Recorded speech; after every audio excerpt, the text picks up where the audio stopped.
Hello, welcome. Go ahead and get your drinks and sit down. We're going to get started. Can you hear me? Hello, good afternoon. Welcome and thank you for coming. I'm Becky O'Brien. I'm the chair of the communications subcommittee that puts on this meeting. And I just want to do a quick thank you to the rest of the communications committee that really do the bulk of the work on this. If you all could stand up, if you're on the committee. Nobody's standing, but there are definitely people here. Thank you. We've got a couple other people. Thank you, everybody. And I wanted to welcome the newcomers. Is there anyone here that it's their first time at a meeting? Welcome, quite a few people. Great. And hello and welcome to the remote attendees. We also have people attending remotely from the live broadcast. And just a few reminders before we get started. We have name tags on the tables in front of you. And if you could put your name and where you're from. We also have a little bit that's going to be related to the networking activity that we have later. So you can see some stickers with colors and a little code there if you're involved in those different communities or organizations. If you go ahead and put them on your tags, it'll be part of our bingo process later. And if you're colorblind, sorry, we know there's a few people out there. Hopefully other people at the table can help you with putting the right colors on. And also, when we get to the bingo sheets that is related to the networking event later, just remember to please put your name on the bingo sheet, because otherwise there'll be prizes later and we won't know whose it is. And then this presentation will also be put on the website, on the SRAN website after the session. So if there's something you wanted to rewatch or something you wanted to share, it'll be out there. And we also will have a survey that we'll send out about how the meeting is going, your thoughts on the meeting. So please do, we really like that feedback. So please share with us. And sign in at the table as well. Thank you, Cindy. Sign in at the table as well so we know who's here. Okay, so let me introduce our MC for today. We have Nick Prieur, who is the Research Process Senior Manager from the Survey Research Center. Help me welcome Nick.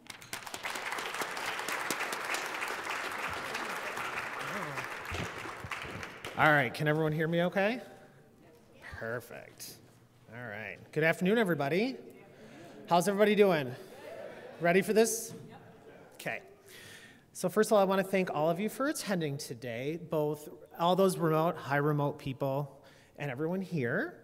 Also, thank you to the RAC Communications Subcommittee that invited me here to present today, which is the first time anyone in my entire career that I can ever remember has ever risked giving me an open microphone in a room full of people. So thanks, guys. I really appreciate it. I appreciate your faith in me. I don't necessarily share it, but I'm sure it's fine. The focus of today's SRAN meeting, we're going to be talking entirely on professional development today. And before a bunch of us get up here and start talking to you about why professional development is so important for you guys and for your careers, I have a really quick question for the room. So by a show of hands, how many of you feel like you don't do enough professional development in your own career? Quite a few hands. So for all of you guys at home, the number of people that have their hands up right now, it kind of looks like the number of hands that go up in my department when we say research administrators, who's ready for happy hour?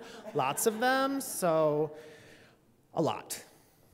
So professional development can mean a lot of different things to a lot of different people. So how many in this room would consider themselves more junior in their research administration's career, 6-5 years, somewhere around there, or less? Yay. You guys are awesome, welcome. And some of you guys, this is your first meeting. It's even better, all right. So when I started at U of M, eons ago now it seems like, professional development was something that was a little bit amorphous because I wasn't really sure at the time what research administration even was, let alone if it was gonna be a career for me or something I wanted to do. However, I had a bunch of good mentors that realized some potential in me, no matter how often I was late in the morning. Thanks, Nancy and Andrea, for being understanding way back then, and began pushing professional development as a way to get me interested and kind of integrated into research administration.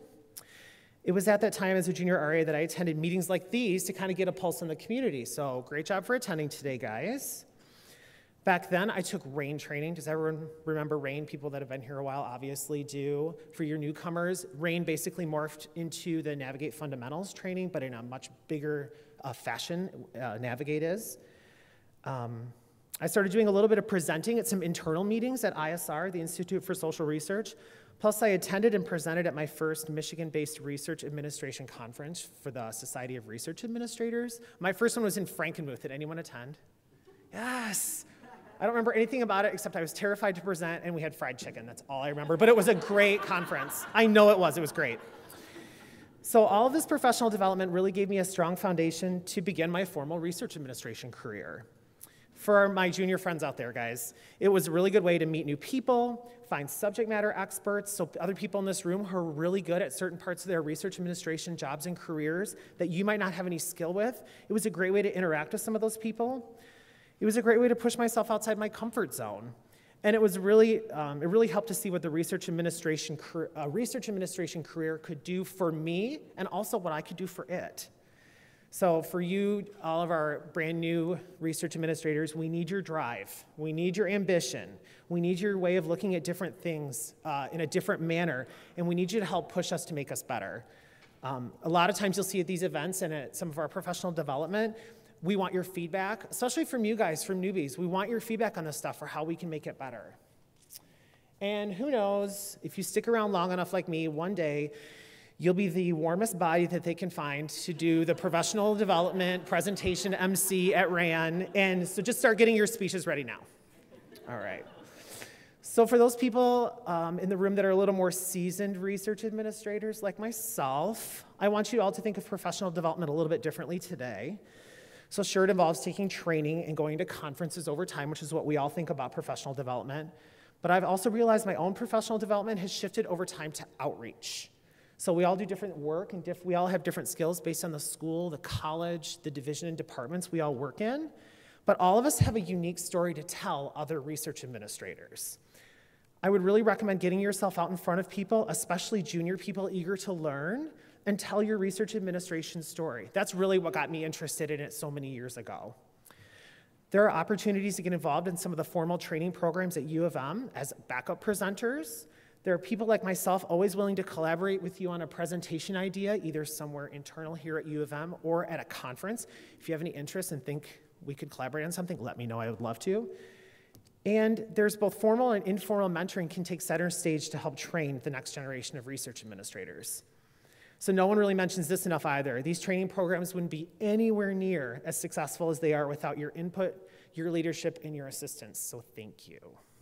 Nice job, senior seasoned research administrators, yes.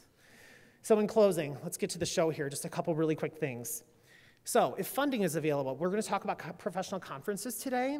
I always recommend try to go to one conference a year. I know it seems not everyone is able to do it. If funding is an issue in your department, like maybe my first year, there wasn't a lot of funding to go to them, but I went somewhere local. So I went somewhere in Michigan. It was just a quick drive. I could attend. They actually agreed to pay for my registration, which was great. It's good to see some new advances in the field. It's good to be able to chat with colleagues, sometimes external to your university, to get a new viewpoint and some diversity in your job, and to meet with contacts from your sponsors that fund most of your research. I met my program officer randomly at a cocktail party at the first international conference that I ever went to, which was really fun.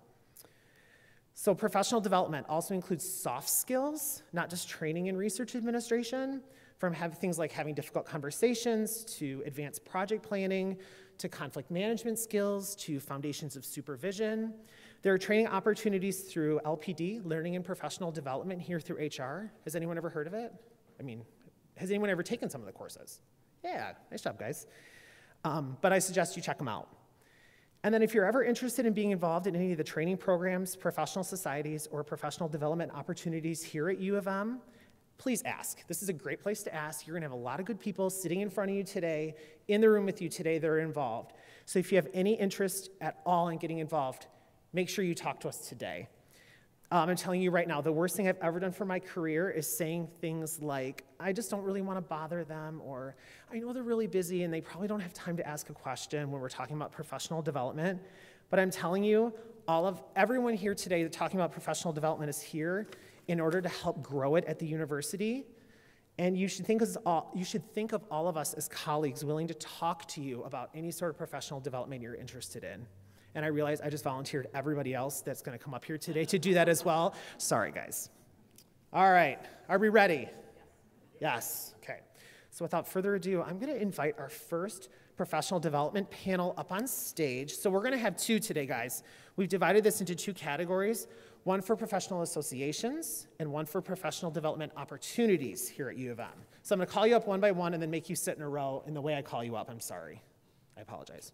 So Craig Reynolds. Let's start with Craig. Yay. Yes. Okay. And then Julie Olivero. Yay.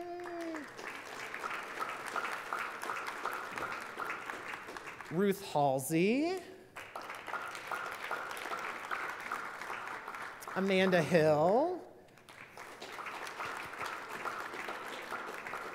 I feel like I'm introducing Miss America, kind of, right? Like, you know. I know, right? Jill Jividen. Yay. And last, but of course not least, Jennifer Huntington.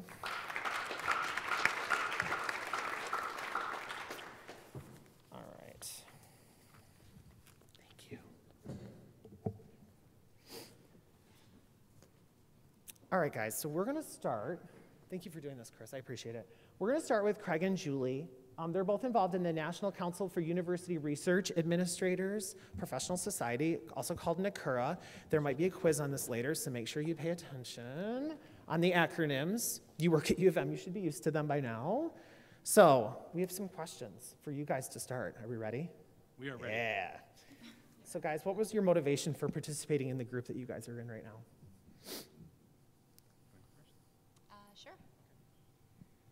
That was actually one of my first professional development opportunities. I went to Portland for a traveling workshop, and that was with NCURA, and I really enjoyed it. So I thought I would try to learn more. Then I went to the national meeting and became a member, and just kept going from there. Talk more about the other stuff later. So I've told the story before, but I was a research administrator for about 5 years before I knew I was a research administrator. I was just thrown into the job like many of you, and I got a new job at Central Michigan University, and one of the first things my boss said was, boy, you need to learn what it is you're supposed to do, because you've just been winging it. So she sent me to the NCURA Fundamentals 2.5-day workshop in Orlando, which was my first introduction to the formal world of research administration and the network that was available. And after that, I attended a regional meeting in Columbus, Ohio, where that was in 1996, I think it was, where I started meeting people and being stretched to actually present and get out of my comfort zone. That's awesome. So we both have been involved for a little while in both of your organizations. So how do you guys use some of that knowledge you've gained from them in your everyday job? So how do I use the information in my everyday job? Oh gosh, so at least once a week I probably am reaching out to a colleague that I've met. So, and you touched on it, that some of the value of participating in one of these organizations is the content knowledge that you get, but it's also the network that you build. And so just earlier this week, for example, I was negotiating a contract with a sponsor, and the sponsor said, I'll tell you what, this other Big Ten university accepts this language all the time. So I happen to have a contact at that other Big Ten university, and I called them up and I said, do you accept this language? And they said, well, if we did, it was by accident. Or someone signed it who wasn't supposed to sign it. So the networking is something that I use all the time. I definitely agree with the networking. Your story's better than mine. I don't really have a good example of that, but definitely networking. Awesome. So really quickly, since we're going to give everyone about 5 minutes just to talk quickly through some of their experiences with, at first with the professional organizations, we might save some room for questions a little bit later, but just remember everyone's going to stick around hopefully during the networking activity if they can. So it'll be a great time for you also if you have any specific questions for them about their organizations to let them know. And then we've got some upcoming events for NCURA. How many of you have been to a NCURA meeting? Awesome. They're really great meetings. The one in DC in DC every single year is a really good meeting to go to learn and to meet a bunch of different people. So I always highly recommend going if you can. Great, thanks guys. You're welcome. Can I do a quick plug for God, the? Of course you can. Okay, so I'm the co-chair for the awards committee for Region 4 of NCURA, and I encourage everyone, if you would like to attend one of these events but you don't have the budget for it, please check out our website to see opportunities to apply for a travel grant. We give out, I think, 5 a year, 2 to the regional, 2 to the national, and then if you're part of the mentoring program, which I became a part of as a mentee, and that was how I ended up on the awards committee, please reach out to me or check out the website, which I don't have offhand up there, ncura.edu, to reach out for travel awards. They're due around the end of the year, so please contact me, jolivero@umich.edu, if you have questions. Thanks. Awesome. Thanks, guys. All right, we're going to move over to SRAI, the Society of Research Administrators International, with Ruth and with Amanda. All right, guys, so first question's for you. What are some of your experiences currently with the group that you guys work with SRA? So, like, what sort of events do you guys attend, and what kind of trainings do you take at them?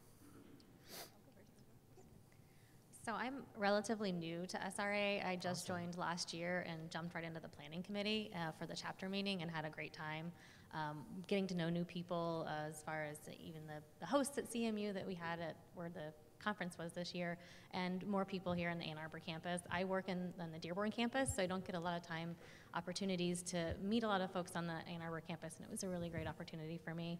As far as, I'm sorry, what was the? What sort of training did you get at the conference? Just to give people an idea. So with the breakout sections were great, and I meant to say this first too. As far as the accessibility for the conferences, I like SRA, and I chose SRA for that reason, because you have the opportunity to go to the local conferences like Nick mentioned earlier. But the breakout sessions were really helpful. I learned a little bit more about the CRA exam and what's required for taking the exam and the time that you have to put into it. As far as some of the post-award stuff that I don't get a lot of exposure to, I was able to get a little bit more knowledge from the conference as well. So I've been involved with the Society of Research Administrators International for a long time now.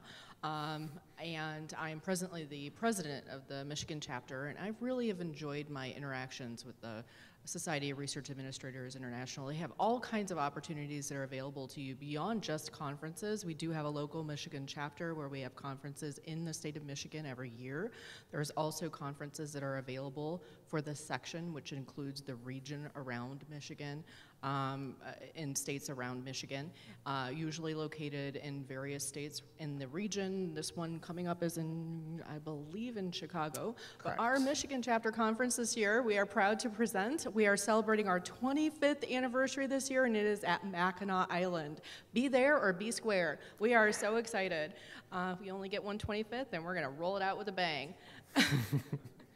In addition to the conference opportunities, they also have excellent online learning opportunities that are available through SRAI, as well as publications. The Journal of Research Administration is published by the Society of Research Administrators International, and it's very interesting if you want to get a more academic side of research administration. Did you know they do research on research administration?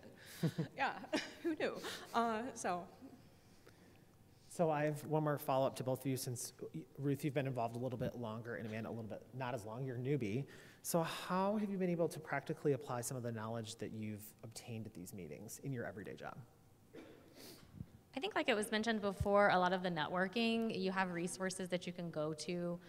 There are a lot of people that are working on the same issues that you are, that run into the same obstacles that you have, and it's just nice to be able to have that contact of, someone to go to if you have any questions. So when I was first starting my career in research administration, I found the conferences useful to learn about different areas of research administration I wasn't exposed to, so that when I was exposed to them on the job, I'd be prepared. So for example, how many of you have done a grant that includes a contract that is not, or excuse me, a proposal submission that is not a grant but is a contract? It's not a grant. Okay, so if you don't do them on a regular basis and you need to understand what terms and conditions are or what FAR clauses are or other things that might be a little bit scary or export controls, it's useful to go to conferences to learn about those kind of things. Awesome. From my perspective, having served on planning committees, I find it useful that you learn how to work in a team dynamic. When I joined SRAI on their first planning committee, I was the sole administrator in the lab by myself every day. You don't get a lot of collaboration when you work by yourself, and so I found it useful to work in a committee setting. It's useful when you learn how to talk with other people and get consensus and learn other people's perspectives. Awesome. Thank you, guys. All right. Jill and Jennifer from the National Organization of Research Development Professionals. Do you go by NORDUP? NORDUP. Okay, good. Let's start with you guys. So what are your guys' motivations for participating in the group, in NORDUP? My motivation for joining the group was out of necessity. I got my first research development position here at the U almost 5 years ago, and there were very few people at the time that identified as research development people, and just a handful of them. So one of my former mentors, Chris Black, connected me really quickly with NORDUP, and it was a great way to figure out what it entailed. Research development was fairly new. It's still fairly new as a concept, as a field at the University of Michigan, but it was a great way to see all the different activities that people are undertaking to support their faculty and to help bring in that research funding. A little friend up here.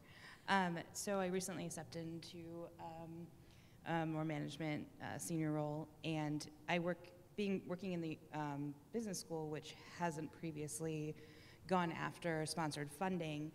There's a different level of involvement. So you're not just a research administrator, you really are trying to do research development because you're trying to give them incentives, and you have to be a lot more full service, find resources, because we have faculty that have never had to ask for money ever for anything. And so it's the concept of how do you write to that instead of an A-level journal, and then how do you manage that?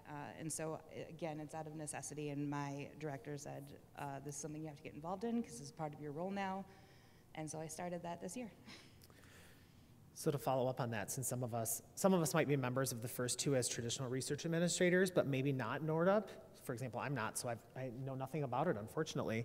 Can you give us some examples of some of the experiences that you've learned from your organization? Like what kind of training and stuff did you get at this conference? Sure. So some of you have seen me up here before talking about the differences between research administration and research development and how they're different and complementary and how many people here are doing both. The thumbnail version of what is research development is basically any kind of strategic, proactive activities that you can undertake to help faculty obtain and maintain their funding. So what does that look like? It looks like proposal development and grant editing, or workshops or mentorship programs. So those kinds of things that you can implement, how to better onboard faculty and connect them to the resources that they need and connect them to funding opportunities. So when I came up as a research administrator, I learned the ropes as a research administrator and then transitioned into research development. So it's great to have this foundation, and this is a potential path for some of you.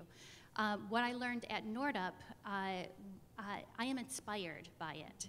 That is what I get from it. I go to these annual conferences, and the most exciting thing I get from the conferences is seeing what other people are doing at other universities to help their faculty be successful. What kinds of writing groups, what kinds of ideas labs, what kinds of strategic initiatives are they implementing in order to spark new collaborations, to make sure that they're pushing funding opportunities to faculty in the most effective way. So as far as training from NORDUP, I haven't had formal training. It's just been showing up at the conferences. I do want to plug really quickly the fact that we'll be hosting the NORDUP regional meeting here in Ann Arbor next fall, next October. So if any of you are interested in getting to know NORDUP, trying it out, that would be a great way to get a taste of it. We'll have all of our Great Lakes members here presenting panels about what they're doing at their institutions, as well as showcasing what we do here at U of M.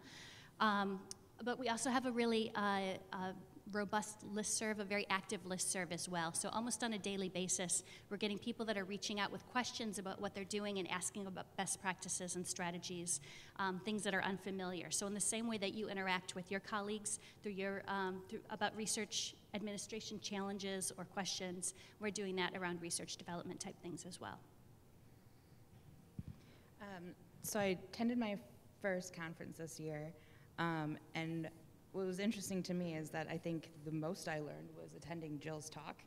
And I was like, oh, we actually have really great resources. I mean, you know, the med school definitely. So it was one of those like, oh, actually, I think the network that we can create here at Michigan can really lead in research development. And, you know, it's already been started. And so that was one of the biggest things I took away from that conference. But yeah, it's definitely getting ideas.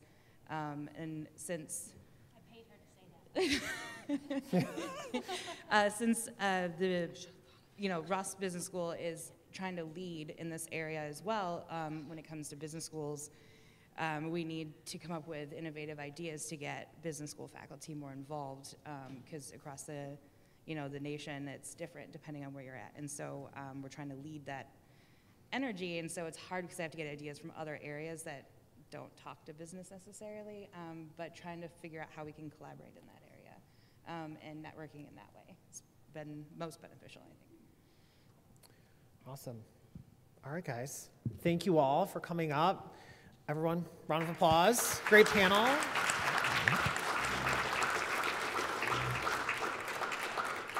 Again, they should all be here most of them will be here during the network activities. So if anyone has questions or anything specific on the conferences and the organizations that they're involved with, make sure you ask.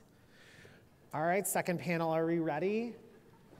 We're gonna switch over to something more local here at the University of Michigan. So, Chris DeVries. And yay! And Jan Riggs. Yay!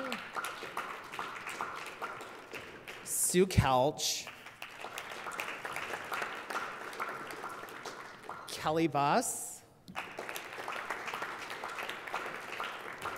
Melissa Ryder, and Brenda Violetel. This definitely felt a little bit like Jeopardy, like when you introduce everyone, they all shuffle in. All right, guys. So we're going to start with Chris and Jan. So we're going to talk a little bit about the Research Administration Mentoring Program, the Ramp Up Mentoring Program. How many of you have either been involved or involved right now? Awesome. Thanks, guys. It's a great program. So what was your motivation for participating in the group itself? So I know it's might be a little bit different for the two of you. However, well, so first of all, I wanted to give big thanks to Yvonne Sturt, who was my predecessor in my current position, but was really the originator and the creator of the Research Administration Mentoring Program. So yes, big round of applause to Yvonne. Because what you see today from RAMP is certainly, it couldn't be where it is without her effort. I probably would be, trying to muddle my way through it. But in terms of why I got involved, I forget exactly what the statistic was. I think it was about 5 years ago. There was maybe a statistic, I think it came from the provost. Again, I think 62.8 of all statistics are made up on the spot. But I think it came from the provost that sounds good. 35% of the workforce at U of M would be retiring in the next 10 or 15 years. Again, statistics. But I saw a need. I said, well, if that many people are leaving, then there are probably not a lot of folks like myself who are mid-career and early career to kind of fill in some of those gaps. And if you think about it, when people leave an institution, they take all that institutional knowledge with them, and that's very hard to replace. So my motivation was to take what information I have, and again, if it's useful, I hope that's the case, but pass that along to somebody else, and so that was my motivation for getting involved with the RAMP. Well, my motivation, I started out as a mentee in the pilot program, which I can't believe it's that many years has passed since then. It seems like it was only last month. And so my coworker and I both were able to attend out of our department And it provided an opportunity not only to meet other people who had more knowledge than I did at the time, but then also a specific source who I could be comfortable in going to with whatever the issue was that I had, how to deal with any kind of particular topic or problem, whether it's with a certain faculty personality or getting them the information they want. And it did provide a wonderful, safe environment, if you will, to ask pretty much whatever I wanted to ask, and knowing that it wouldn't go any further.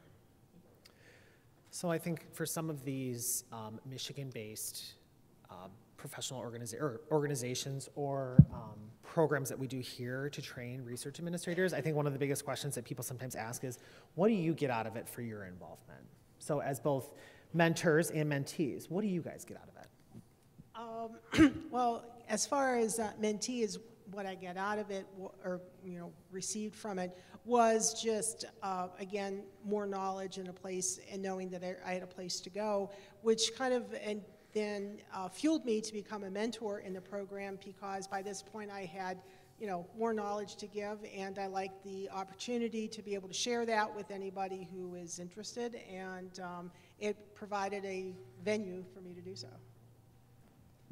And I think what I got out of it most is, again, seeing that the knowledge that I have really can make an impact on somebody else. When I first started in the ramp, I was sort of removed from official research administration, so submitting grants and doing the post-award administration. I was a little bit farther removed from that.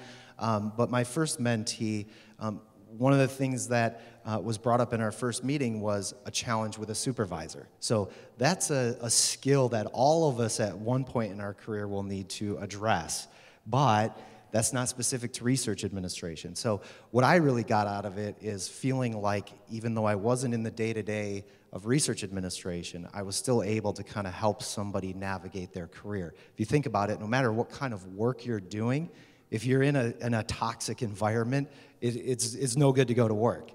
But if you're in a supportive environment where you feel like your supervisors care about you, you feel like you have a resource you can go to, it can make sort of that drudgery, if you will, a little bit easier. So again, that's what I got out of it, is being able to help, even though my skill set wasn't technically in research administration at that time. Awesome. Thanks, guys. All right, Sue and Kelly. We're going to talk about the CRA. So Sue, can I ask you a favor? Can I impose on you to quickly give us for those of you that don't know what the CRA is, will you give us a quick definition of what it is, please? Yeah. Is it on? Okay. So, right, so the CRA study group is actually the one thing that you want to do before you take the CRA exam. So how many of you here have taken the CRA exam and have your CRA? Great, I see a lot of hands. Congratulations, guys. Right, congratulations. When I took the CRA exam, I think it was 3 years ago now, I think there were only 5 people at the University of Michigan that had their CRAs. And now we're up to 50, which is pretty good. We're not quite there yet with Ohio State and Michigan State, but we're working on it. So the CRA exam, for those of you who don't know what it is, it's a certification for research administration. It is a 250-question exam. It's 4 hours, it's long, and it's grueling. Raise your hand if you thought it was long and grueling to take. For those of you at home, just as many hands went up that raised the first time. And they survived. So what the CRA does for you, it validates you as a research administrator. I think that you'll hear typically that a lot of people just kind of fell into research administration. Craig had mentioned he wasn't even aware he really was in the field. But what the CRA does for you, it ties in all of your experience together and shows that you have the expertise and the knowledge and the underpinnings of research administration. And when you get your $385 piece of paper, you can put it in your office there, and you can put CRA after your name. And let me tell you, faculty really get that kind of thing. They spend their whole career climbing the ladder, continuing in their professional development, and faculty really understand that. So I'll turn it over to Kelly to talk about the study group. So I was an AIM hire in the spring of 2018, and I took the exam in May and passed. I wanted to take this in order to help pull all the pieces together. So in our individual research roles, we kind of get pigeonholed no matter how big or small the scope of what you do seems to be. So I'm an ORSP, everybody's like, oh, you see everything. Well, I see bits and pieces, but I don't understand necessarily the nitty-gritty of everything that's going on. So I wanted to take this test and be part of the study group in order to help pull all of the pieces together that I see all day, every day, and to help everybody else understand the whys. Why are we asking? Why does this need to be done? And so when I joined the AIM Higher study group, it was a group of people from central offices, post-award, pre-award, not necessarily direct research administrators, that could share their expertise and how all the different rules and regulations affect them in their daily lives, and then pull ourselves out of thinking about the way the University of Michigan does stuff and the way the federal government and the sponsors really want all this stuff to be documented for audit. And it helped pull all that together, and I've networked with people, and it's helped just in meetings from here and there to help the conversation along. So what types of resources and support does the group provide for actually going to take the CRA? Right, so for the CRA exam, it's really important to study in different modes, especially most of us are adult learners. It may be more difficult to learn as you grow older. It certainly is more difficult for myself in understanding things. And one thing Kelly mentioned is that the CRA exam covers everything about research administration. It's very broad, and it's very likely that you may not work on many or some of the things, definitely on the exam, in your position. So we draw in resources. We picked several different topics in the body of knowledge. The body of knowledge is what's covered on the CRA exam. We bring in moderators to go over these topics. Kelly is actually moderating one tomorrow. But there's no way that the study group can go over every single topic. So it's highly recommended that you use different modalities. We hook into the Virginia Tech webinars. They cover different topics as well. We have other things that you can use from your cell phone, like a Quizlet as a studying tool. So it's really important to draw those in. And in addition, the RAC, Research Administration Certification Council, will bring in someone for a full day to go over the body of knowledge. So we offer you all these tools, and like Kelly mentioned also, there's a group, we accept 12 in the group just for the studying, and they're all across campus. They have varying ranges of experience, so you can share and learn from each other. You're in the trenches together, and you develop this networking opportunity. So that's why it helps. This group was created because when I took the exam, nothing was available here for me. And I really felt like I would have probably sweated a lot less had I had some of the tools and resources that are now available. And Kelly, what kind of time commitment is it? So I participated in AIM Higher. I did the Virginia Tech videos, and I also participated in the day-long seminar. So add that in, and all of my studying, it was about 60 hours worth of work. So it was almost like taking a course. Okay. But it was done on my own time. Which is great. But it's 2 hours, the AIM Higher course, it's 10 weeks for an hour and a half, usually on Fridays during lunch hour in Wolverine Tower. Sometimes we do it on the first floor, sometimes up on the 5th floor. There's buses that come down there. A lot of people did that, or there's also a lot of parking down there for people. So people are able to join in on the sessions when they need them. It was really accessible, and it was really helpful to be part of that group because it's such a large body of knowledge that when I first started to study for it, I had no idea where to start. And just having these few different sessions helped point me in the right direction on where to look. Awesome. Thank you both. If you're ever at either SRA or NCURA, you might hear Sue referred to as the CRA queen. I've heard you called that more than once because of how great you are when you talk about it, so nice job. And then Melissa and Brenda with Navigate, the Navigate Fundamentals course. How many of you have either taken it or even teach for it?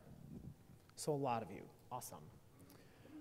All right, so what was your motivation for participating with Navigate? Well, when I started, I didn't hadn't worked in research administration before, so it was my first, like working here at U of M was my first research administration job, and it was right when they came out with Navigate Fundamentals as a pilot. So I wanted to learn more and see kind of, I had resources in my office, but to kind of build that network, and so I've participated in the pilot for Fundamentals, Advanced Budgeting 1 and 2, and the UG course. They have all provided different benefits, and I think it's great to continue your education, and so each of those provided more opportunities for me to learn and grow. Let's see, so why did I take these? So I'm in Navigate Fundamentals right now, and I actually started off with uniform guidance. I came onto my new position too without, well, I had had some experience in research administration, but a little bit more like Craig, like I didn't even know I was doing it. It was a pre and post stuff, but I had never seen the inside of a U of M financial online system or e-research. So when I took the new job, they kind of sit you down, they're like, okay, here's some MyLink courses, go to it. And you know, it's just difficult doing that because it's like sitting in a course, but you can't ask questions. So being in fundamentals and uniform guidance is just incredibly valuable because every time a question popped up, anybody could ask it, and you get a much broader feeling for the depth of the information and the context.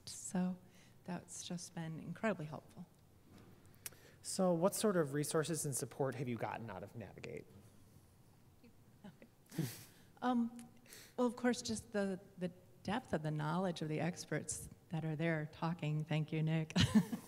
And Craig and Kathy and everybody. You get these incredible people up there that are sharing their knowledge with you. And then after the fact, you have all the slides on Canvas that you can go back to, and you have the online resources. So I'll leave some for you. Hopefully.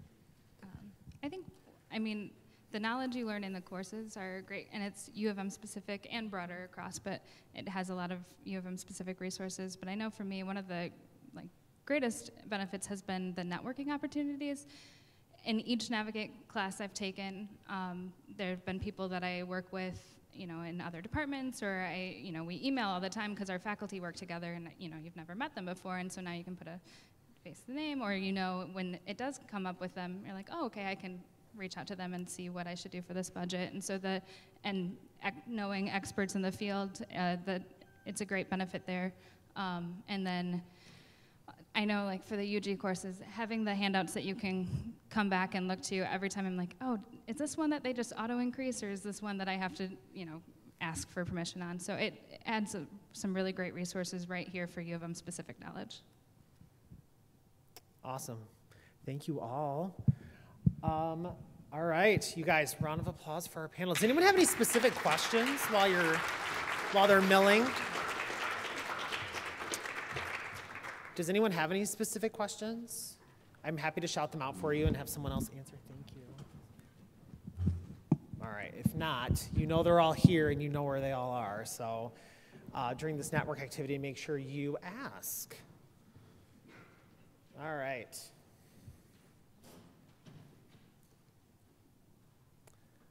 Who's ready for bingo? Come on. Come on, really? That's it? That's all I get? I imagine the people at home were shouting how excited they were, so thank you for doing it now. So it's on everyone, there's bingo cards on your tables in the center. And let's talk a little bit about it. So find some instructions, ready? I'll read them so we all know them. Find someone other than yourself who matches any of the descriptions in the boxes. Obviously, the middle one is a free space, obviously. Have that person sign or initial the box that matches their experience. And remember, you can't use one person for more than one box. So no, just because Becky knows everything, I can't use her for 12 boxes. It's unacceptable. Your bingo card will be thrown out. And obviously, score a bingo. I mean, horizontal, vertical, or diagonal. Everyone knows what bingo is. I think we're in good shape here.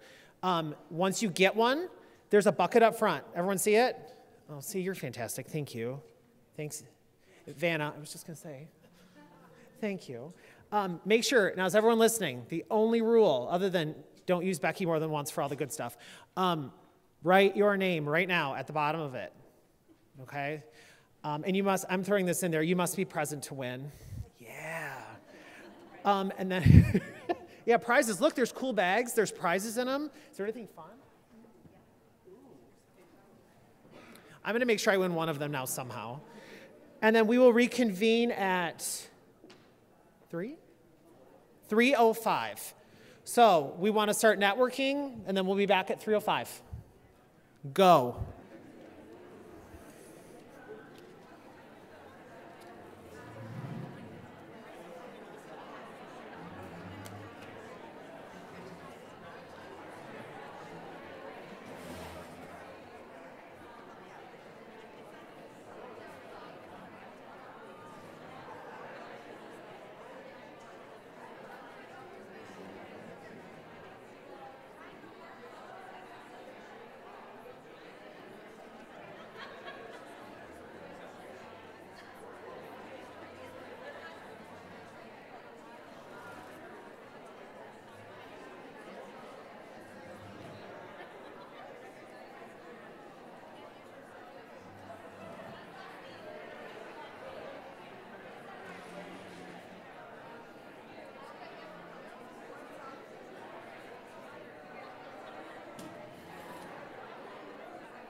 I'm taking a picture, but I'm coming up.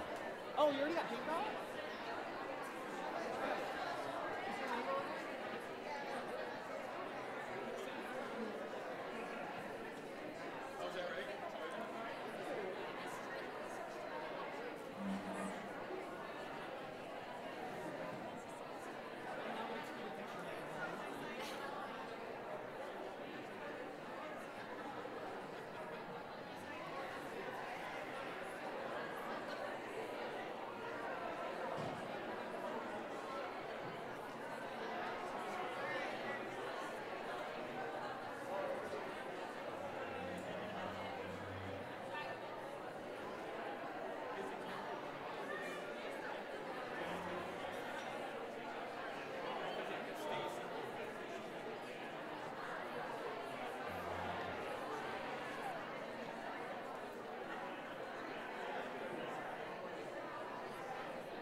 All right, everybody, we're going to give the 5-minute warning. 5 minutes.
I need a pattern.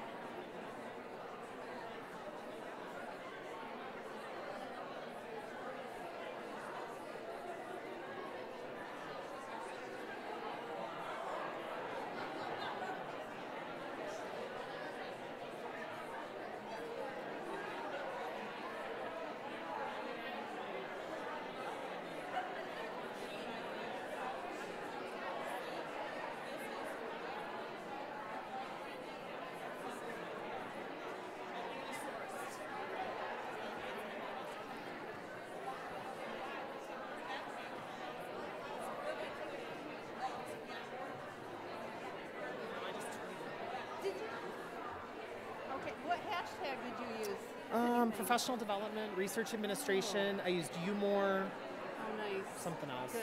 Yeah. And now we're doing a 2-minute warning. 2 minutes. I hope everyone's ready. Drink lots of coffee.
All right, 30 seconds.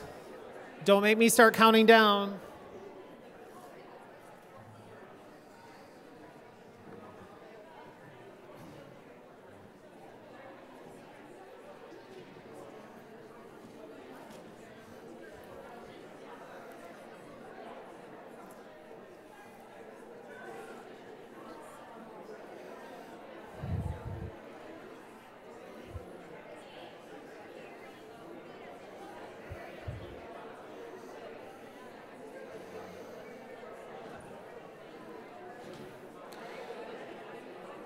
All right, as we get restarted and everyone gets settled, before I make a quick introduction to our next speaker, and seeing some of these that are filled out, lots of them have tons of those boxes filled out. But a quick question, how many of you are involved in NORDP? Stand up for us, do you mind? Anybody? I felt Jill was the one who was signing all of them, so she's just like one after the other, throwing them out. But I just thought, in case people are interested in it, Kathy Leibowitz, another great resource. You're welcome, Kathy. And you too, thank you so much. So there's a couple people here. If you're really interested in it, make sure you contact them. So, all right. Has everyone had coffee? Has everyone had sugar? Are we ready to do this? We're moving on. And it's now my pleasure to turn the podium over to Debbie Talley for a sponsored programs update.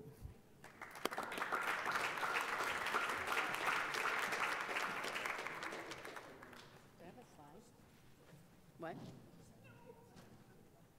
All right, Chris is telling me to advance the slides.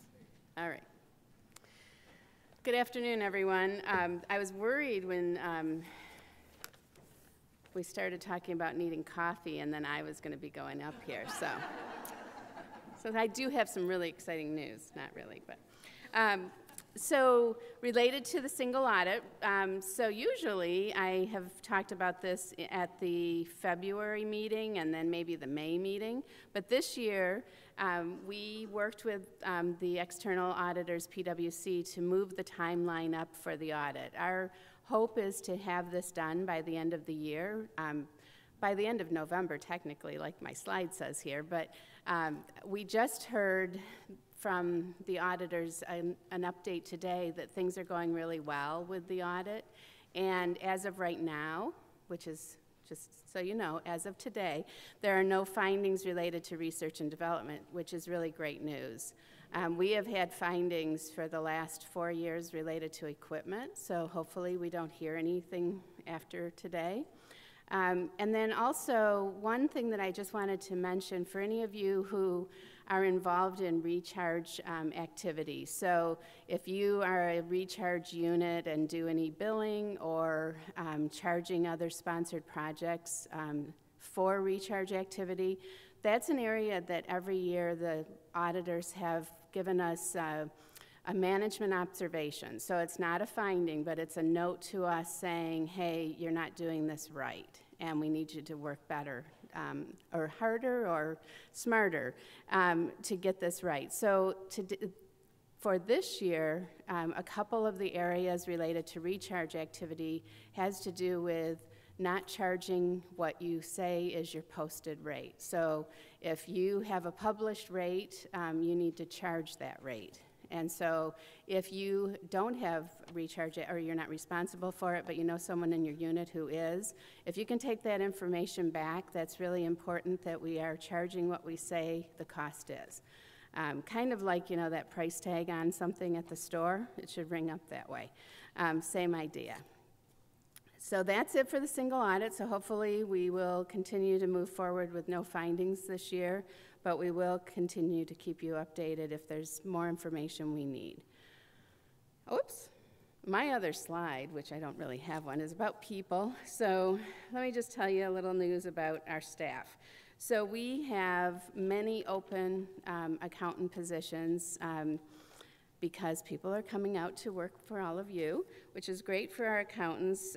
Unfortunately, it is a challenge for us. Again, we are going to be hiring a number of people starting in January. So this week, we are interviewing, I think, 18 accountants or interns. Hopefully, we won't need all 18 of them. But we are hiring a lot of people for January. And so that's a process that we go through twice a year because that's when accountants graduate from college and can generally start right away. So because of that, that's going to be a challenge for us with the number of people going out into the schools. We have 2 people right now that are going to be, their last days are next Friday. And then we have a few other people that I know are out on interviews, which is wonderful. And this is not to say anything against the process. It just makes it a challenge for us to make sure all those reports get done timely. So We really will need you to help us with making sure that they do get all done on time, and being understanding that we have fewer people doing them. And possibly, Leslie, Brian, Chris, and I will be doing reports, which would be something else, let me just tell you.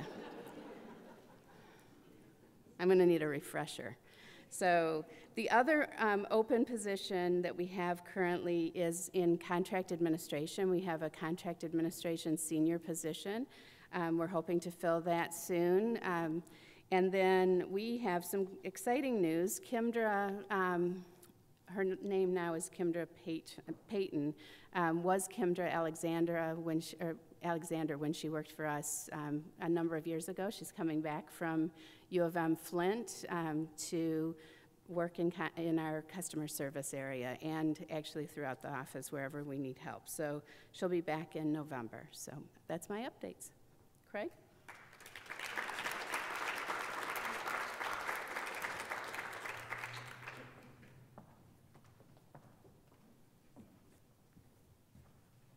Good afternoon, everyone. Hi. Okay, I'm told that I'm supposed to be informative, so just let me take a drink here. Oh, 80 proof. And I can't put it there. Hold on. So, start with some fun facts here. Did you know that if you walked outside of the Michigan League and started walking north, and you walked far enough and long enough, you would eventually start walking south? But if you walked east, you would never start walking west. It's true. Think about it. Okay. It's true, it's true. Okay. So some HR updates. I'm very happy to announce that Patrick Woods has been promoted to the managing project rep on the private sponsors team.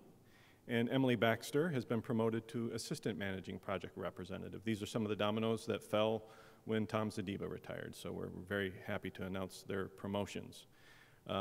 We also have Dan Garber, who is in the house right there. Say hi, Dan. Dan was promoted to project representative. We have Lisa Johnson, Kate Chai, and Thomas Paluchniak, who are new assistant project reps. And there's Lisa and Kate and Thomas over there. Welcome them to OSP. Joe Johnson and Eric Ward, are you guys here today too? So I introduced them last time, but they're here at RAN for the first time. Stand all the way up and say hi so people see your faces. That is all on the private sponsors team. So that means we have a lot of new, wonderful folks that are busy getting trained up, and we're delighted to have them here. Let me also add, since it's breaking news, if you've been reading your email on your phones, that the 800-pound gorilla of research administration, Daryl Weinert, my boss, is leaving the University of Michigan to become the Vice President for Strategic Initiatives and Chief of Staff to the President at Carnegie Mellon University. And we are sorely going to miss his leadership and service to the research administration community. And if you haven't seen the email yet or aren't on the RAP newsletter, which you should be on, there is going to be I keep calling it a going away celebration. A farewell. We're not celebrating that he's going away, but it will be in this building November 1st from 3 to 4:30, and you are invited cordially to attend. Another fun fact: the Western lowland gorilla. The taxonomic name for that is gorilla, gorilla, gorilla. So remember that one. You can use these with your friends and family. Go ahead. Something that we've been sharing and you'll be hearing more about through RAP and other media is something that we're trying to get the word out about response time goals for OSP staff. It's been a long unanswered question about what is a reasonable expectation that you should have about when you should follow up with a project rep or or a support staff in ORSP when you have something that you've sent to them, whether it's a contract to be reviewed, or you're looking for a status update, or it's a non-disclosure agreement, or any other kind of request for action. And so working with my staff in ORSP, we identified these response time goals, which, as you can see here, and again, these will be coming out in other communications, but essentially it's this: 2 to 3 business days or so for any status updates that you're looking for, 3 to 5 business days for the review of a non-disclosure agreement, 10 business days, which is roughly 2 weeks, to review a contract or reply to the markup that we receive from a sponsor, or 2 to 3 business days for any kind of request for action or update that you might submit through ERPM. So what we're trying to do here is help you understand what you can reasonably expect, and to then, we hope, honor those commitments that we're trying to make to you, so that if you send us a contract yesterday, that you're not following up the following day to ask where is the revision. It's probably going to be about 2 weeks. Now, having said that, we also recognize that there are urgent situations that arise, and if you have a need for a quicker response, then the appropriate course of action is to talk to the project representative, explain the situation, and tell them what's going to happen if you don't get a more speedy response, so that they can triage their work appropriately. Because this is a partnership in research administration, there are some things that you could do. We request so that we can help you a little more quickly. Some of which are, please, if you leave a phone message or send an email, give a reference to the PAF or the award number, or the UFA number. It's also very helpful to designate from the project team side a single individual who will serve as the one point of contact for any type of inquiries, so that a project rep in ORSP isn't getting a question from the PI and the sponsor and the primary research admin and perhaps someone in the department. And if they can only answer one question instead of 4, then that's a lot of time saved, where they can actually work on the agreements and proposals that they have in their queues. Make sure that you're providing information that's complete and accurate. If we're negotiating an agreement, it's helpful if we have an editable version of the agreement up front. As I mentioned, call if you need something sooner than what these response time goals that we've laid out here are. And I also want to say, these are goals, these are not promises, these are not guarantees, and I readily admit we're not there every time. There are always some sort of, not always, but there are often mitigating circumstances that prevent us from being as responsive as we'd like. You see them on the list here, I won't go through them, but just know that we're trying to help manage expectations. So if you can share these expectations or these response time goals with your faculty and with the sponsors that you work with, I think that will make for a much more seamless and understanding interaction for all parties. So with that, I'm going to move on quickly to award management tips. I'm just going to keep talking until someone tells me I have to get off the stage. So I hope that it's going well for you all with the award management. It has been a learning experience for everyone, I'm sure. Much more so, I think, from the ORSP perspective, who we have a lot of new business processes that have changed as a result of the award management system. But there's a few things that I'd like you all to know for your own understanding. One is that we have really thought carefully and deeply about how the ERPM system interacts with the other e-research systems across campus, whether that's M-Inform or RM, or I forget all the acronyms for animals, and et cetera, et cetera. But what that means for all of you is that because the systems are talking to each other more seamlessly, compliance issues now are more likely to be caught earlier in the process. And so the minute you suspect that you have an award, or you know that an award has been received on campus, make sure that you're working with your faculty to get all the compliance ducks in a row, because the systems now prevent forward progress on setting up awards. In the past, those were human checks where there was someone who was taking a look at the compliance status to decide whether or not it should go forward. Now a lot of that's automated, and that means work upstream as quickly as you can to get the compliance resolved. Just as a tip as well, an unfortunate consequence of poor nomenclature, there are two different kinds of hold states on an award record, one of which is hold and the other one is called compliance hold. What that means for all of you is if the award record is in the state of hold, that means someone in ORSP has decided this award can't go forward for some reason. And if you want to figure out, if you need assistance on how to get it out of hold, you should talk to the project rep in ORSP.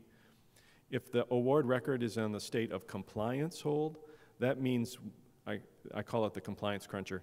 The systems that talk to one another have automatically put that award record on a state of compliance, and you should reach out to the appropriate compliance board that oversees that issue, whether that's the IRB or IACUC and so on.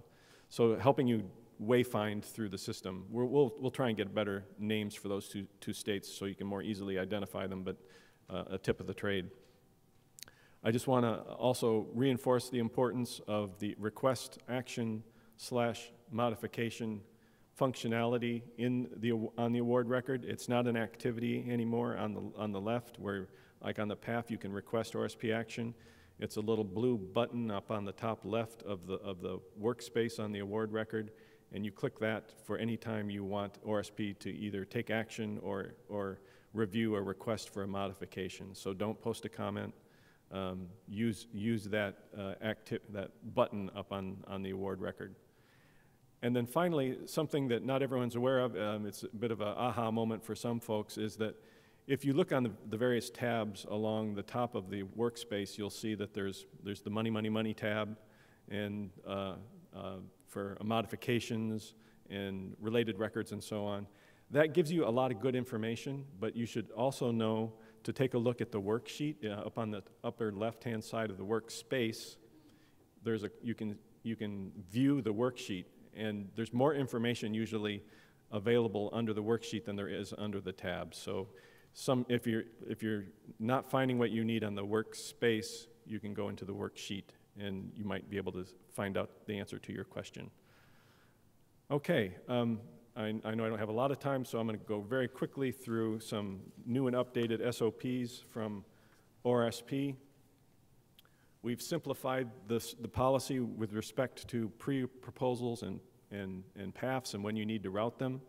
Basically, the rule now is we don't need a pre in ORSP unless we have to sign it or submit it, but check with your college or your unit because they may have a different policy.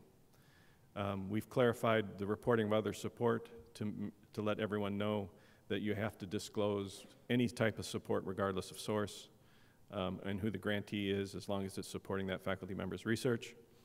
We've clarified our SOP on when we will restore a path that has been turned down. And we have a brand new SOP if in cases where you have an award that might be a gift and might be a grant, you're not sure which, and there was never a path that was routed because maybe you worked with development. There is an SOP that gives you instruction on how to route that award document to ORSP for a determination of whether or not it should be a gift or a grant. I'm running out of breath. There's a new post-award change request form out on our website. So if you've been working from one that you saved on your desktop, take a look and make sure you've got the most recent version that has new language for change of PI, as well as a new category for mid-project advance accounts, what we used to call hardship accounts. And check your email because today Constance just sent out a rapid on the new process for RPPRs. Finally, I think, or pretty close to it, we've got a number of agency updates. So if there was ever proof that research administrators are a wonky bunch of nerds, I was really excited to read that NIH now accepts decimal points for reporting effort on the RPPR. Yeah, right? So hopefully we'll get fewer requests for clarification from NIH when we rounded down versus rounded up. Yes, it's that technical. NSF issued a new policy with respect to sexual harassment. Don't. It's more complicated than that. Basically, we have to tell NSF when there's anyone supported by an NSF grant who's been put on administrative leave for sexual harassment allegations or misconduct. That's the longer version. And just to clarify a couple of points that I think may have been made by procurement last time we met. OMB did set the micro purchase threshold at 10K, which is what we've always had, and we were hoping that it would survive through the uniform guidance. That's now official. As well, OMB clarified that the simplified acquisition threshold is now 250K. So I think I'm just about out of time. That's all I have for updates. I'll leave you with 2 additional fun facts. The first of which is, did you know that the official name for the fear of long words is hippopotamonstrosquesquipedaliophobia? And finally, the average human being has 1.99 arms. It's true. How many have 3? None. But some don't have 2. So the average is little under 2. Okay, I will now introduce Kathy Handyside. Kathy.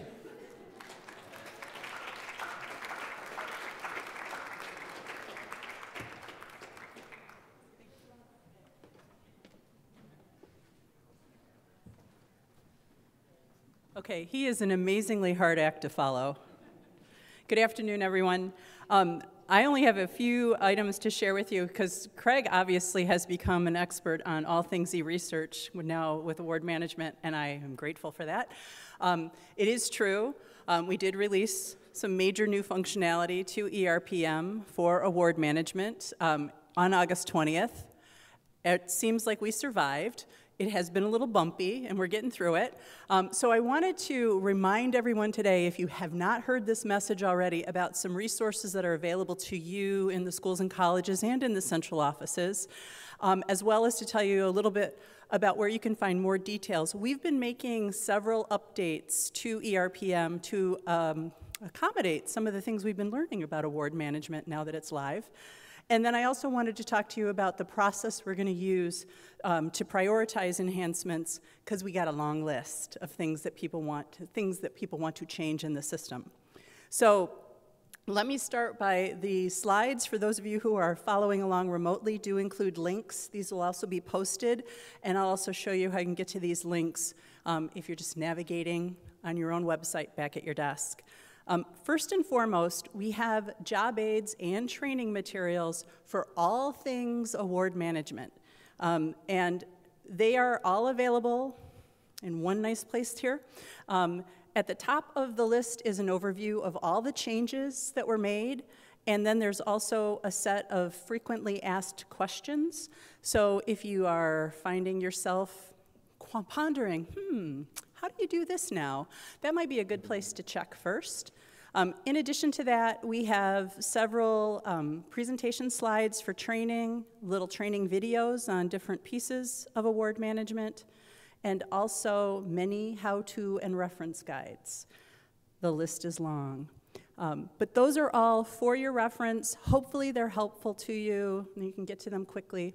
But if you are looking for them, you can also go to eresearch.umich.edu, click on Proposal Management, and click on Training. It's all there if you aren't going to go find these slides after the fact. The other item that I wanted to mention is that you can also find out we usually send out a rapid every Monday when we make an update to the system. Thank you, Constance, for your incredible support on that. Usually that includes a link back to the specific things that we changed. We also have a What's New section on our website that includes screenshots and additional information. And all of that is located on our eResearch website. A link is here as well. But just so that you know, we have made some recent updates, one in September, one in October. We'll have another one coming up in a couple of weeks. And mostly we've been trying to fix bugs and issues that we've found since we went live with award management, trying to make sure that we're keeping everything running in the system, because this should be the least of your worries. You have plenty to do in your research administration jobs. e-research is just the tool that you use to do it, so we're trying to make sure it works for you as efficiently as possible. We also recently made some updates for those of you who submit through grants.gov, mostly because the agencies asked us to. So all of the details about those can be found at this link. I'm not going to go through all the specifics here today. And just to talk a little bit more, so we do have a lengthy list of enhancements that have been requested. Some of these were things we knew about desires of the units and the central offices before we went live with award management, but we just didn't have time to get to them. Some of them have come up since. If you are interested, there is a list of all of the enhancements. There's a link here in the slides. It's also available on our website. You can go out and take a look, see if the thing that you want is already on your list. If it's not, we encourage you to contact your RAC member. So the executive committee has membership as well as your committee at large member. They have a way to funnel that message up. And I'm looking at Carrie Cross, who's our point of contact for all items from the units. But what we've been doing is working with the schools and college and institute members of the RAC executive committee, as well as the central offices, to really understand, out of this great big list, how do we create a good set of priorities? And so we've been working with them to assess the impact of each of those changes, to understand, we've been using low, medium, and high, but really kind of trying to figure out how many people are impacted by this. Is it stopping work from happening? Will it make work more efficient? Trying to understand how important is this thing to change, and then we're coupling that with how hard is it to change from a technical standpoint, and using those two pieces of information to create a prioritization scale. So know that we're trying to get to them as quickly as we can, but if there is something that's important to you and it's not on the list, please do send it to your RAC member so that we know about it. And hopefully we'll get it running ship-shape for you as soon as possible. That's all I have to talk about on e-research, but because it is Professional Development Celebration Day, I had one other resource that I thought might be helpful to you, and not everyone knows that it's out there. There's a website called lynda.com. It's spelled Lynda.com. And it is a resource of tons of online training. If you want to know how to use Excel, or you've always wanted to know more about Trello, or you want to know about grant writing, they have online learning for a ton of different topics, and I encourage you to go out and take a look. It's a free resource for those at the University of Michigan, as well as lots of other people. So, without any further ado, I'm going to turn it over to the amazingly wonderful David Mulder.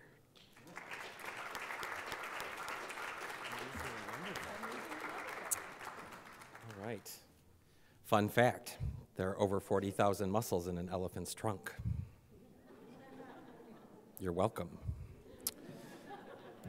All right. Just some quick professional development updates from the Navigate standpoint. We do have a uniform guidance class coming up on November 13th. You can spend an entire day with our fantastic Emcee, Nick Prieur. We also have budgeting basics coming up November 16th and 30th. A couple of advanced budgeting classes, task-based hourly budgets on November 27th and December 11th. And then internal proposals, which really focuses mostly on cost share for internal proposals on December 10th and 18th. All of those have their application process already open, except for the internal proposals class, which will be coming soon. We also have a lunch and learn session coming up on November 1st, which will be focusing on RA horror stories.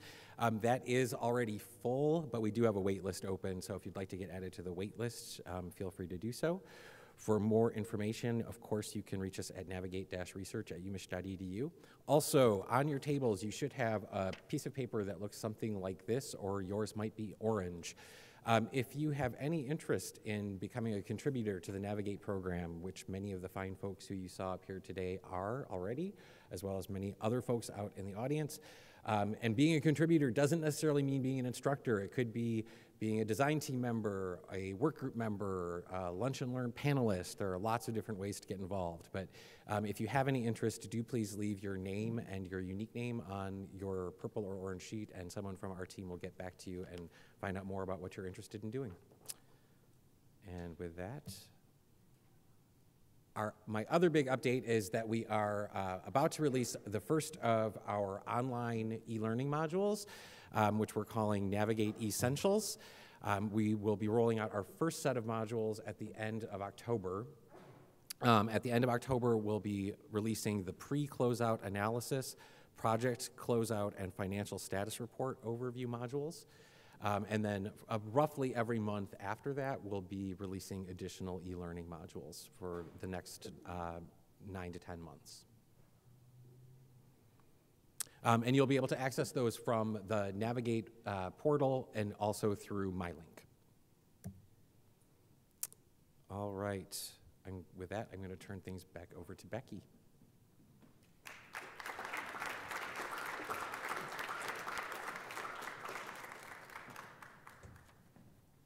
So not just me, but yeah, Becky O'Brien and Becca Ashley, we're going to talk a little bit about the updated leave policies and sponsored funding. That's right. You have Becky and Becca, so not to confuse anybody at all. For those that don't know me, I'm Becca Ashley, the HR director for the Office of Research. I see lots of familiar faces and many more not so familiar faces. We hope to enlighten you on something that's new and exciting to the university. What is this new thing? After about, as long as I've been here, which is about 14 years, there have been discussions that creep up every year about a leave policy, maternity leave in particular. Why doesn't the university have one? What is it? It's not fair that we have to use short-term sick, et cetera. Very excited to share this new policy for you. Not just one, but two. We have a specific maternity policy and a parental leave policy that work in tandem to provide benefit for both parents. So what is this maternity leave policy? Maternity leave is medical care for a birth mother. It's up to 6 weeks of paid time off to recover from childbirth. It's available only to birth mothers because it is a medically necessary leave. It can be combined with short-term sick or extended sick if there are complications or if there's a medical need to be out beyond 6 weeks. We can deal with those situations as they arise. And this leave is to be used consecutively. So you have this 6-week period time off. What is parental leave? That is something in addition to the maternity leave. It's available to both birth mother and the other spouse partner, adoptive parents, legal guardians, foster care providers. It's really expansive, and it's an excellent opportunity to have 6 weeks of time to bond with a new member of your family. It's, again, very exciting. There's lots of nuances that we can talk about that will undoubtedly crop up. There's an incredible FAQ page that's available, and we'll give you the links to those a little bit later on. The 6 weeks of parental leave can be used either consecutively or in individual chunks of time. It really depends on what the needs of the unit are and what the needs of the parent or the guardian, et cetera, what those are. We suggest that folks work together within the units between PIs, staff, to figure out what works best in the unit there. But there is that flexibility. So how do we plan for this? What are some of the considerations? And Becky, who's more of an expert at the research administration piece, will take over and handle that part. I'm not sure about expert, but these are some of the things that we discussed when we were thinking about how might this impact you as research administrators. What sort of things might you need to think about or encourage the faculty or other folks who would be on the leave to think about. So one is scheduling the leave, so working with the supervisor and the unit regarding how and when to schedule. We just wanted to note that there's some specific offices within Michigan Medicine, Medical School, Flint Dearborn require you to work with the unit level HR office, but within your unit, figuring out who is it that you should be working with and talking to. And then notifying work connections. So for any leave, medical leave that for people paid on sponsored funds, you're required to go through work connections, which is not the case on all funds, but with the sponsored funds, it is definitely required. And then notifying a sponsor and obtaining prior approval. So if a principal investigator, they might need to contact the sponsor because some sponsors have requirements about notifying them or seeking their approval if you have a change in plans related to a leave.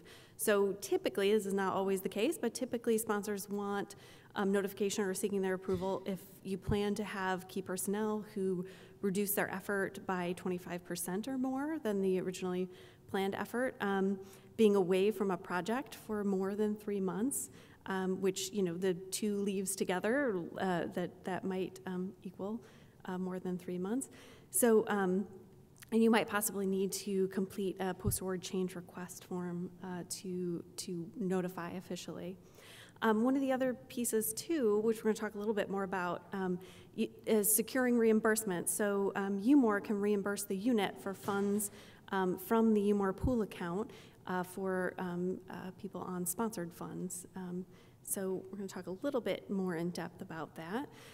So to get this reimbursement, so for employees who we call time and labor employees, so people who do fill out timesheets in the MPathway system, the reimbursement process is automatically started when they use the proper time reporting codes. So you can see them up there, the maternity leave code and the parental leave code. If they select those, then it's automatically selected to be reimbursed. This is for the UMOR pool account covers employees with effort on 20,000 and 25,000 fund. Reimbursement if they're not on the time and labor system. So most faculty and postdocs are not on the time and labor system, meaning they do not fill out timesheets. Reimbursement must be requested via form. And so there's a faculty extended sick, maternity leave, parental leave, salary transfer request form, and a similar one for research fellows or postdocs. One of the pieces to note, there is a discussion ongoing related to making sure that we treat all research fellows the same, regardless of funding source. Those discussions are ongoing, and there'll be more information coming out about that. And then we have some resources. We're not going to discuss the whole thing because you probably can't see super well, but these will be on the slides, and so you'll have links, but we wanted to make you aware of them.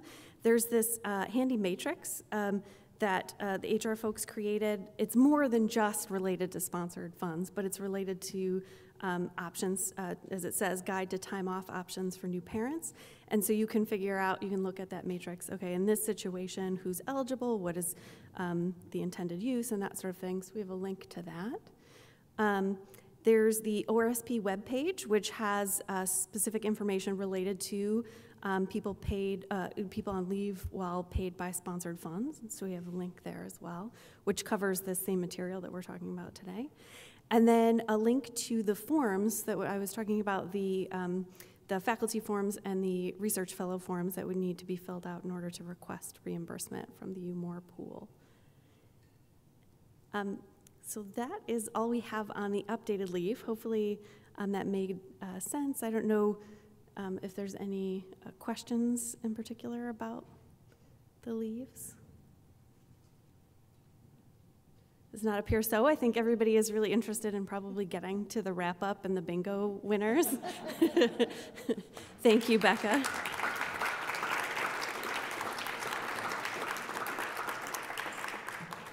Okay, so thank you all for coming. I think this was a great meeting, and thank you, Nick, very much for being a wonderful MC and keeping us going today. And again, the slides will be up, and the video of this will be up on the website. So if you missed something, want to relook at something, or share information with your colleagues, feel free to do that. Our next meeting is February 26th, 2019.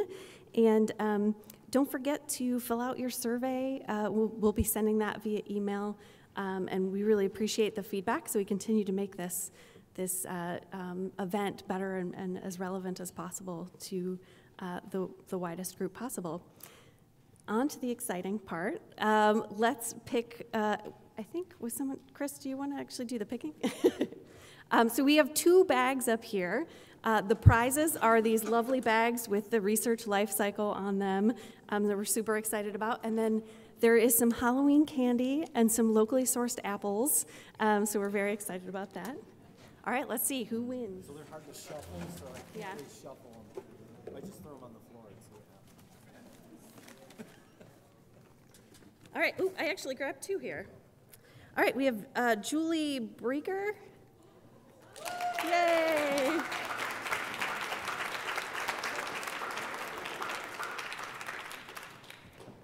And then we have Tamika Moore.